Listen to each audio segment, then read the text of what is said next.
What's up, guys? It's Eli here with Night Jiu-Jitsu, and I'm here with my buddy David Heineman and Mike Cheney. And we've got a really cool seminar going on this weekend. All four of us are teaching. Also, Patches Childress is also teaching and talking about a lot of different things, and it's very self-defense oriented.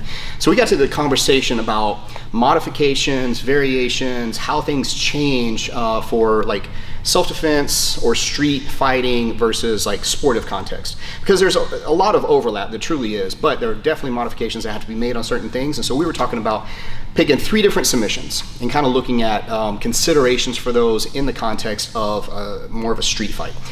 So I'm going to tackle from mine, I'm going to tackle the guillotine choke, because I get a lot of comments. I've shown in the past a guillotine choke for like a self-defense kind of thing. And let me address some of the main concerns that I get on it. So if for some reason we're in some kind of clinch or whatever, and I manage to get him, maybe he tried to tackle me or grab me around the waist, and I wind up in this position to be able to finish a guillotine. Now, there's lots of different modifications on the guillotine. You can go high elbow, you can go arm in, you can go whatever, but the main thing is this: have a good guillotine. That's first, because if you have a good guillotine, you slap it on this guy, overwhelmingly, he's going to do exactly what David just did, and he's going to come up and he's going to try to protect his neck, because you're going to go to the immediate source of the threat. The likelihood in him as a street brawler guy, a guy in a self-defense situation, having a good technical response to this is very unlikely. So, but let's talk about some of the considerations that we make. First of all, the application of it. I'm going inside here like this. I like to go high elbow, so either on the outside or even palm to palm grip. I like this variation a lot too.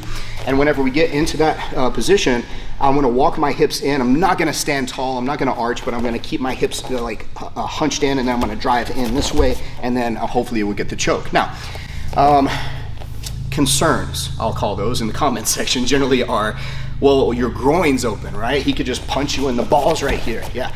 And if I stand here like I'm talking to you right now, then yes, he absolutely can. But if I throw this on here like this, he's not thinking about my balls, he's thinking about his neck. So the immediate threat of somebody's forearm coming in against your throat in a tight situation, and you've ever been into a guillotine that was worth anything, you're not thinking about how you're gonna hurt this guy. You're thinking, I've gotta protect myself, I've gotta save my neck. Now, I will say that sometimes another consideration is, well, what do I do positionally, right? How do I get a better kind of platform to finish this, or better position to finish this, rather than just a standing, free-floating guillotine? In a sports situation, you might want to pull guard. That's actually a pretty good way to finish a guillotine, is if you do get it, then you probably want to jump or pull guard if it's a strictly grappling scenario. Probably not a good idea on concrete or gravel or mixed environment. But by contrast, a couple of things I can do. If there are walls available, I can pressure him into a wall, like if it's nearby. And if I get him pressed into the wall, now his ability to free float and out position me is greatly diminished, and that's going to add a lot of torque and a lot of pressure to that guillotine. So that's another thing I can do. If I feel like I do want to get my lower body away from him, or I do want to get him to the floor where I can control better, then probably sprawling versus guard pulling is a better idea, I would say. So when we get in this position here like this, and I'm here, it may be something where it starts as more of a front headlock, and from there I snap, get him to the floor, and now I can come in and I can finish this guillotine, whether it's more of a front naked choke style, 10-finger guillotine, standard guillotine, start switching off to whatever. But the thing is I have that kind of front loaded, and I recognize the difference, considerations that need to be made whenever we're in that environment versus a strictly sport grappling environment. That's what I would say about guillotine. Now, I think we were talking about arm bar too, right? So, and I get this with arm bars. We'll do like mounts, just arm bars in general from mount, right? And we were talking about self-defense programs out there where in sport, yeah, this is a great way. It can come back, boom, we can rip the arm bar. But again, when we're talking high stress situations, depending on how this guy reacts, I may get here, and if for whatever reason I slip, I miss it, and they come up into me, especially in the street. Like in sport, cool, I lost a couple points, I have to fight out of the position, whatever. Street, that could be the difference of life and death depending on the circumstances. So if I manage to get somebody into mount, I expect this guy, trained jiu-jitsu guys are probably going to keep things a little bit tighter. Guys on the street, they're going to be pushing, they're going to be fighting you off, so you have the ability to kind of hit these arm bars a little bit more. But I kind of want to do it a little bit more from the side. And when I set this up, again, I'll get like a good hook. I'm going to kind of pressure back in. So if he's driving into me, I'm going to work for these frames. I'm going to find whichever one's more exposed. In this case, it's this one. I'm going to clear the elbow, and I'm going to catch it, and I'm going to look to pressure behind that arm. And as this happens, I'm going to start kind of shifting my weight a little bit to where now I'm kind of in a bit of like a top mount position. Now from here, if I want to finish the arm bar, like in sport, I can step over, I can finish it by sitting back, or I can even step over and hip in this way, which even in street, this isn't terrible if I have good position and good weight shifted, but again, still risk. So what I would rather do is if I'm in this position, I can easily just kind of transition to here. And now I'm in a position where I don't even have to break the arm, but I can post down on the head here, I can lock here. This is a real quick break for me at this point. I can even like stand up and pop the position from here. And I do have a lot of other options where if this, you know, if he's really pulling this arm back in, like, okay, I can transition and I can come back into a safe spot. But it's just a good idea rather than trying to, again, the gap between sport and street is small. It's not that huge, but you have to understand the reactions. Good practitioners of grappling in sport, I know they're gonna keep shit tight. They're gonna look to post on the hips, they're gonna look to frame, and I'm really gonna have to pry to get these arms open. In the street, guys are gonna be bucking trying to get me off, and if I find these arms, okay, cool, clear it, get behind, come up. Now from here, again, he's not necessarily gonna keep his arms here. Again, he's fine, so as long as I can catch it and post, like this is an easy transition. And again, tight pinch here, because again, at the end of the day, we still have to do the same mechanics, right? I can't just have this arm freely moving. So instead of like me pinching my thighs together, I'm gonna use my thigh and pinch it to my side. And now I can kind of just come back in this point again. It's a quick pop where I can post, so I can control from here. And I'm still in a good spot where I can even isolate and control. I can pin this arm from here and I'm in a good spot, right? Again, we're talking self-defense. That's a good one. So just like in the standard, you know, guillotine area, I'm still hitting arm bars from mount, but I'm transitioning. Now, would I do something like that in sport? I could, but you're also gonna kind of have a little bit harder time getting that in a sport type setting because guys are gonna keep things tighter when they're on the bottom. Again, just know, I guess, your place in that sense. Yeah, it is. I think that the thought is if you can fight people that are at the highest technical level, you're automatically going to be good at fighting unskilled people, and that's kind of a false equivalency. It's just people that don't know how to fight do stupid shit. Yeah, and if you don't know what to like, if you're not sure what to expect, you get caught off guard with some of that stuff. So I think it is important to, even at the high levels, like occasionally go back to those unskilled energies so that you're not caught off guard like that. Yeah. So what about triangles though, Mike?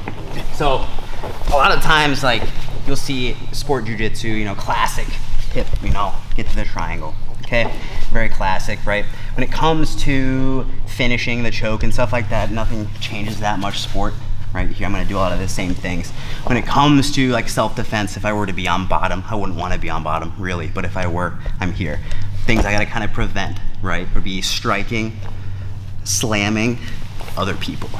Okay, so I need to think about like what he can do, right? So a lot of the times, like when that free hand, people worry about their free hand a lot. When you're really doing all this stuff, you have this other free hand out here available to trap triceps to allow me to start to like bother his head a little bit more.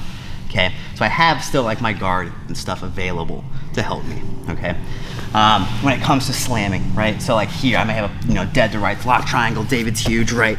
Now, when it comes to the prevention, I don't want my shoulders coming off of the floor. If everything's coming up off the floor, he's winning, right? So I'm gonna find something underneath. Like a lot of the times, like I'll find it underneath. Like you can underhook really either way. I'll underhook to stop the slam, but when it comes to like finishing the choke, right?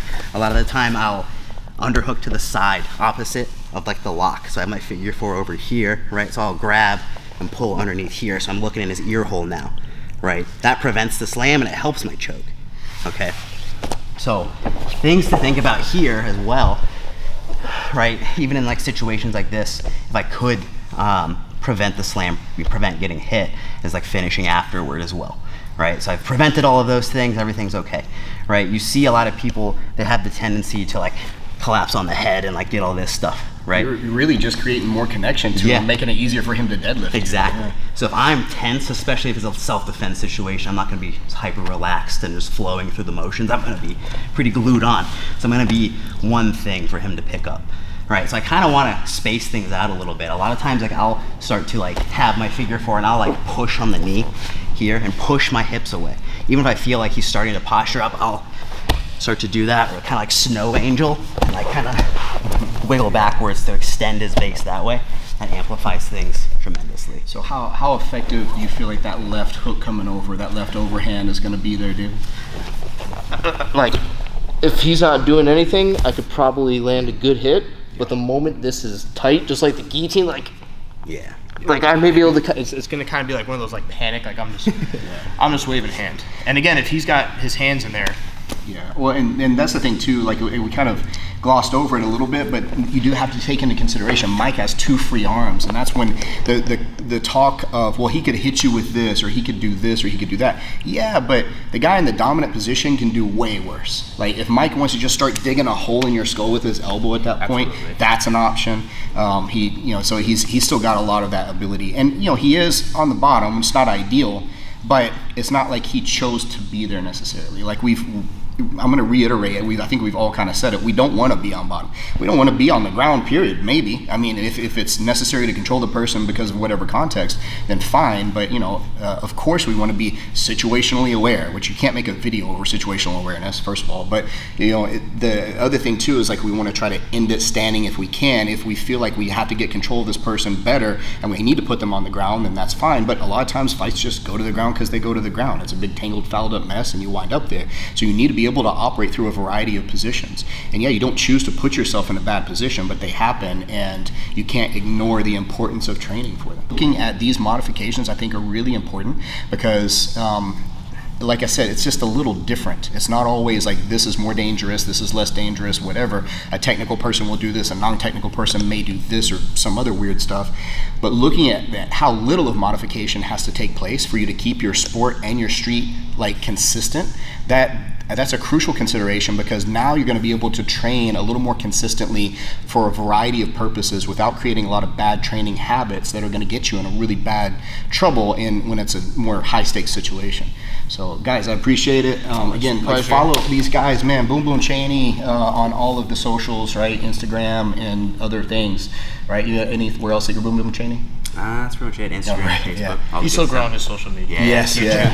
David Heineman here, Stay Safe Martial Arts, right? Yep. And YouTube channel, follow his YouTube channel, follow him on Instagram. He's got a huge Instagram following. I'm trying to steal some of his followers. Pass him along. Yeah, great guys, brilliant guys as far as anything fighting, self-defense, sport, anything related. So honor for me to have them on my channel. I appreciate you guys watching Night Jiu-Jitsu.